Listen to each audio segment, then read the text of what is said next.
मित्रांनो, नमस्कार. आजच्या या नवीन व्हिडिओमध्ये तुमचे स्वागत आहे. तर सध्या मराठी भाषेचा जो विषय आहे, तो सध्या चिघळलेला आहे. परत एकदा त्या वादाला नवीन उफाळी मिळालेली आहे. कारण म्हणजे संघाचे 100 वर्ष पूर्ण झाले. या निमित्ताने जे मुंबईमध्ये शिबिर होते, त्यामध्ये सरसंघचालक मोहनजी भागवत यांना बरेच प्रश्न विचारण्यात आले. त्यातला एक प्रश्न असा होता, की सध्या भारतामध्ये वेगवेगळ्या राज्यांमध्ये मुख्यत्वे करून कर्नाटक आणि महाराष्ट्र या या राज्यांमध्ये जे भाषेबद्दल विवाद उफाळून येत आहेत, त्यावरती काय उत्तर आहे किंवा तो प्रश्न कसा सोडवावा? हा प्रश्न जेव्हा सरसंघचालकांना विचारण्यात आला, तेव्हा त्यांनी असे उत्तर दिले, की हा जो विवाद आहे, हा विवाद कधी ना कधी, कुठे ना कुठे होणार आहे. कारण आपण एवढे सगळे लोक आहोत, त्यातल्या काही ठिकाणी काही गोष्टी होणार आहेत. पण तरी पण आपण याला असा खूप मोठा विषय आहे किंवा सगळीच मराठी लोक रस्त्यावरती उतरलेली आहेत. सगळ्याच उत्तर भारतीय लोकांवरती अटॅक होत आहे किंवा मारहाण होत आहे. असं काही समजू नये. हे छोटे विषय आहेत. काही-काही कोपऱ्यांमध्ये, काही-काही स्मॉल ह्याच्यामध्ये असे विषय होत असतात. तरीही आपण त्यांना कसे यातून बाहेर कसे पडता येईल, जर कुठं काही जखम झाली असेल, कुठं काही लोकांना वाईट वाटलं असेल, कुठं काही लोकांच्या भावना दुखावल्या असतील, तर त्या भावना आपण त्यावरती फुंकर घालण्याचा प्रयत्न करावा. असा एक मुद्दा सरसंघचालकांनी मांडला. आता त्यावरती राज ठाकरे यांचे देखील मत आलेले आहे. त्यांनी संघाला सांगितले आहे, की या गोष्टींमध्ये नाक आहे त्यांच्या भाषेमध्ये. तर मित्रांनो, हा जो मुद्दा आहे, हा मुद्दा थोडासा आपण गांभीर्याने जर यावरती विचार केला, तर नेमकं काय आहे हा मुद्दा? सध्या काय झालंय मित्रांनो, जी मोठी शहरे आहेत, बंगलोर असू द्या किंवा मुंबई असू द्या किंवा हैदराबाद असू द्या, या सगळ्या मोठ्या शहरांमध्ये परप्रांतीय लोके जास्त आलेली आहेत. कारण ह्या मोठ्या शहरांमध्ये जॉब अपॉर्च्युनिटी भरपूर आहेत. बऱ्याच लोकांना तिथे काम करण्याची संधी मिळू शकते. अशा सगळ्या वातावरणामध्ये ह्या सगळ्या शहरांमध्ये परप्रांतीय लोकांची संख्या वाढलेली आहे आणि मुख्यत्वे करून उत्तर भारतीय लोकांची संख्या वाढलेली आहे. कारण पूर्वी उत्तर भारतीय जे आपले राज्य आहेत, त्या ठिकाणी बऱ्याच कमी जॉब अपॉर्च्युनिटीज वगैरे होत्या. तर ह्या कारणांमुळे ह्या सगळ्या ज्या मेट्रो सिटीज आहेत, मुंबई, हैदराबाद, बंगलोर, यामध्ये ही लोके बाहेरून जास्त आलेली आहेत.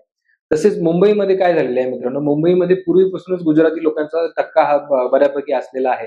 कारण मुंबई ही पूर्वी 1961च्या पूर्वी महाराष्ट्र आणि गुजरात या दोन्ही राज्यांनी कॉमन राजधानी असल्यासारखा प्रकार होता.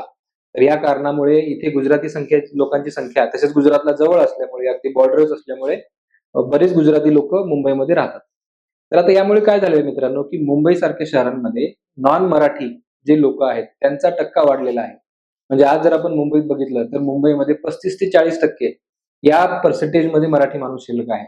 मग बाकीचे 60% लोक आहेत, त्याच्यामध्ये नॉन मराठी आणि परत मुस्लिम. मुस्लिम समजा आपण 20% पकडले, तर 40% हे नॉन मराठी लोक आहेत. तर या कारणामुळे काय झालं आहे, की मराठी आणि नॉन मराठी इक्वल झालेले आहेत संख्येने. आणि त्याच्यामुळे काय झालेलं आहे, की जी मराठी कल्चर आहे किंवा काही मराठी गोष्टी आहेत, त्यावरती काही प्रमाणात काही ठिकाणी गदा येते. म्हणजे आता काही मराठी लोकांना गुजराती सोसायटीमध्ये वगैरे एंट्री मिळत नाही किंवा राहायला जागा मिळत नाही. त्याच्यामध्ये व्हेज, नॉन-व्हेज असे सगळे विषय आहेत. तर हे सगळे विषय असताना जो माणूस मराठी माणूस मुंबईमध्ये आहे, त्याला थोडाफार त्रास होणारच आहे. कारण ही आपली मुंबई आहे, ही आपलं महाराष्ट्र आहे. ही जी आपली भावना आहे, त्या भावनेला बऱ्याच ठिकाणी चॅलेंज व्हायला लागतं. काही लोकं असं म्हणायला लागतात, की नाही, नाही मुंबई ही पूर्ण भारताची आहे. तर यामुळे काय होतं, की जो मराठी माणसाला वाटतं, की मुंबई माझी आहे. आपण म्हणतो जीवाची मुंबई, बरोबर? महाराष्ट्रीयन माणसाला जे मुंबईबद्दलचं प्रेम आहे, जी आपुलकी आहे आणि त्यामुळे जो अधिकार आहे, त्या अधिकारावरती जेव्हा गदा येते, तेव्हा साहजिकच मराठी माणसाला थोडं वाईट वाटणं, त्याबद्दल काही भावना निर्माण होणं, ह्या साहजिक आहे. पण असं असताना आपण समोरच्याला मारहाण करू शकत नाही किंवा आपण त्याला काही शिव्याश्राप देऊ शकत नाही किंवा आपण त्याला काही धमकी देऊ शकत नाही. कारण हे कायद्याचं राज्य आहे मित्रांनो. मला किती जरी वाटलं, की समोरच्यानी मला माझ्या भाषेला प्रेमाने बोललं पाहिजे, माझ्या भाषेबद्दल चांगलं बोललं पाहिजे, माझ्या भाषेचा अपमान नाही केला पाहिजे. तर या कारणामुळे मी समोरच्यावरती काही ॲक्शन घेऊ शकत नाही. कारण लीगल त्याच्यामध्ये गोष्टी आहेत. आणि महाराष्ट्र हे तसं लॉ अँड ऑर्डर पाळणारं राज्य आहे. तर ते सोल्युशन मित्रांनो दिसत नाही. कारण लीगल गोष्टी त्याच्यामध्ये इन्व्हॉल्व आहेत आणि प्रत्येकाला कायदा हातात घेणं शक्य नाही. आता काही पक्ष आहेत जे या मुद्द्यावरती लढतायत, तर त्यांच्या कार्यकर्त्यांना असे कायदे हातात घेणं शक्य होतं, कारण त्यांना थोडं पाठबळ असतं. आता किती पाठबळ असतं नसतं हा विषय आपल्याला माहिती नाही. पण त्या लोकांना जास्त माहिती असेल तो. पण तरीही एक सामान्य माणूस असा कायदा हातात घेऊ शकत नाही. तर हा मुद्दा आपण त्या प्रकारे हँडल करू शकत नाही. तर मग हा मुद्दा कसा हँडल करायचा मित्रांनो? जर मी एक मराठी माणूस आहे आणि मी मुंबईमध्ये आहे, तर मी मराठी माणूस म्हणून मी काय केलं पाहिजे जेणेकरून हा मुद्दा कमी होईल. मुंबईवरती महाराष्ट्राचं जे कल्चर आहे, मराठी कल्चर आहे, त्याचा वर्चस्व कायम राहील यासाठी मी काय करू शकतो? तर पहिला मुद्दा मित्रांनो, सगळ्या मराठी लोकांनी घरी मराठी बोललं पाहिजे. मी लहान असताना जेव्हा मुंबईमध्ये जायचो, तेव्हा जे आमचे ओळखीचे नातेवाईक वगैरे मुंबईला राहायचे, मी पाहिलंय त्यांना की ते हिंदीमध्ये बोलायचे. म्हणजे मराठवाड्यातली लोकं जाऊन मुंबईमध्ये राहतायत आणि नंतर मुंबईमध्ये जाऊन ते घरामध्ये हिंदी बोलतायत. हे मी स्वतः पाहिलेलं आहे. तर मला खूप आश्चर्य वाटायचे मित्रांनो, की असं का? म्हणजे आपण मराठी आहेत, मुंबई पण मराठी लोकांची आहे, महाराष्ट्राची राजधानी आहे. तर आपण घरी तरी कमीत कमी मराठी बोललं पाहिजे, असं मला नेहमी वाटायचं. पण दुर्दैवाने आपल्याकडे बरेच मराठी लोक आहेत, जे मुंबईमध्ये घरी हिंदी बोलतात. आता त्यामध्ये काही प्रकार असे आहेत, की ते 50-60% हिंदी बोलतात, 50-60% मराठी बोलतात. म्हणजे हिंदी, मराठी मिक्स बोलतात, घरामध्ये बोलतोय. तर हे सगळे प्रकार आपण टाळले पाहिजे. आपल्या घरामध्ये आपण पूर्णपणे मराठी बोललं पाहिजे. आपल्या घरामध्ये जे कामाला येतात, कामवाली मावशी असू द्या, आपले ड्रायव्हर असू द्या, कोणी आणखी दूधवाले असू द्या, कोणी सब्जीवाले असू द्या, कोणीही असू द्या.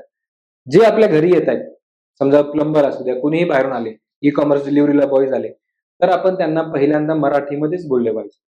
हे आपण गोष्ट केली पाहिजे मित्रांनो. जर आपण आपली भाषा जपली नाही, समजा आपल्याकडे एक डिलिव्हरी बॉय येतोय. आपण त्याला हिंदीमध्ये बोलतोय. तो परप्रांतीय आहे. त्याला पण तो पण हिंदी बोलतो. त्याला हिंदी तर येतेच. आपण हिंदीत बोलतो. तर त्याला मराठी शिकायची गरज कशामुळे जाणवणार? तुम्ही त्याला मराठीत बोला ना. तो तुमच्या घरी आलाय ना. तुमच्या घरी आलाय, तर तुम्ही त्याला मराठीमध्ये बोलू शकता. हां, ते 2-3 वाक्य तुम्ही मराठी बोलला, मग तो बोलेल की "अरे, मला मराठी मुझे मराठी नहीं आती." त्याला समजलं नाही समजा, तर तुम्ही त्याला हिंदीत सांगा ना. दुसरा मुद्दा. तिसरा मुद्दा. जेव्हा आपण आपल्या मित्रांबरोबर बाहेर फिरतोय, समजा तुम्ही मराठी मित्रांसोबत बाहेर फिरताय, तर तुम्ही एकमेकाला मराठीत बोला. काय होतं, की आपण घराच्या बाहेर पडलो, तर लोकं काय म्हणतील? आपण त्या विचाराने कॉन्शियस होतो आणि आपण दोघं मित्र मराठी आहेत, तरी आपण हिंदीत बोलतो, अशीही मी उदाहरणं पाहिलेली आहेत. तर हे सगळं आपण टाळलं पाहिजे मित्रांनो. जर आपण आपली भाषा नाही बोललो, तर दुसरे लोकं आपली भाषा का बोलतील?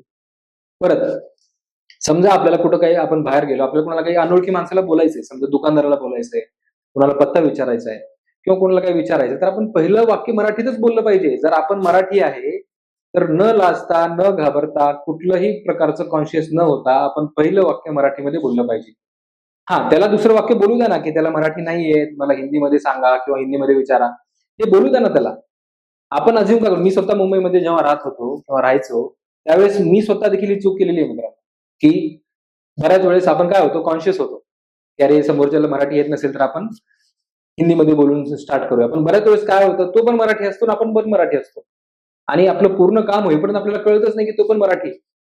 तर अशी सिच्युएशन येऊ नये म्हणून पहिलं वाक्य मराठीमध्ये बोलू शकतो आपण. ह्याच्यामध्ये काहीच कुठली अडचण नाहीये. समजा दुसरं वाक्य त्याने हिंदीमध्ये आपल्याला सांगितलं, की मला हिंदीमध्ये बोला. ठीक आहे, काही प्रॉब्लेम नाही. आमची काही हिंदीशी दुश्मनी नाहीये. आम्ही हिंदी बोलायला तयार आहे. पण पहिलं वाक्य मराठी बोललं पाहिजे. याच्याने काय होईल मित्रांनो, जे ओव्हरऑल पर्सेंटेज आहे ना मराठी बोलण्याचं मुंबईमध्ये, ते वाढेल. बरोबर? आणखीन काय करू शकतो आपण? आपले जे मराठी कल्चरच्या गोष्टी आहेत, त्या आपण पाळल्या पाहिजे. म्हणजे आपल्याकडे गुढीपाडवा आहे, तर आपण गुढी उभारली पाहिजे किंवा तुमच्याकडे जे कस्टम आहे घरामध्ये, त्यानुसार तुम्ही केलं पाहिजे. तुमच्या घरी पुरणपोळी केली पाहिजे. समजा तुमच्या शेजारी कोणी आहे नॉर्थ इंडियन, त्याला बोलवा, पुरणपोळी खाऊ घाला. त्याला कळू द्या आपलं मराठी कल्चर. काय ना मित्रांनो, जर आपण रिस्पेक्ट एक्स्पेक्ट करतोय आणि आपण करणं बरोबर आहे. मराठी कल्चर, मराठीसाठी रिस्पेक्ट अपेक्षित असणं बरोबर आहे.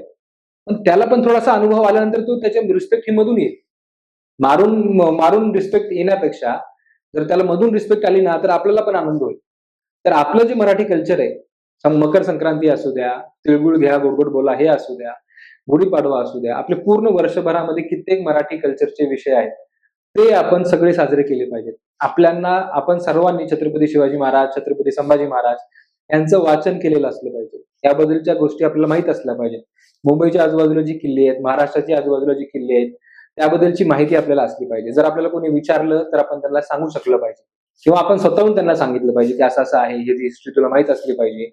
जेव्हा आपण अशा महाराष्ट्राच्या मराठीपणाच्या गोष्टी लोकांना सांगू, तेव्हा त्यांना आपल्या गोष्टी कळतील, त्यांना महाराज कळतील, त्यांना संभाजी महाराज कळतील आणि त्यांना आपसुकच आपल्या महाराष्ट्राबद्दल, आपल्या मराठीपणाबद्दल रिस्पेक्ट वाटेल. ह्या गोष्टी आपण केल्या पाहिजे मित्रांनो. तर तुम्हाला काय वाटतं याबाबत? तुमचे विचार कळवा. धन्यवाद.